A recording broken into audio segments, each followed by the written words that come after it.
Hi, I'm Joe with Family Handyman. Today I'm going to show you how to efficiently use a leaf blower. Before you get started, always protect your eyes and your ears. Make sure you're all fueled up. Charge up your batteries and have plenty of fuel. Before you get started, inspect your project area for any branches or debris in lightweight lawn furniture. Have a plan. Start on the outer perimeter of your property, divide it in half, maybe quarters, create small piles of leaves. I like to start on the perimeter and work my way in. First, get a feel and understanding for your leaf blower's power. Adjust the airflow and settings before aiming it at leaves. Too much power and airflow will just make a big mess. The technique you should use when blowing leaves is point the blower chute towards the ground, directing the airflow under the leaves, not on top of the leaves.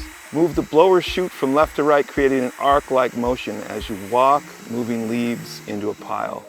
You can rake or blow your leaves onto a tarp. That comes in handy when picking up your leaves.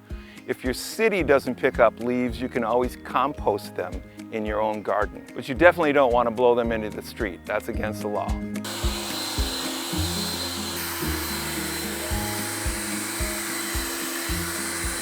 See, pretty simple. Here's something to keep in mind when cleaning up leaves. It's a little easier to do it when it's not a windy day. For more tips like these, visit us at familyhandyman.com.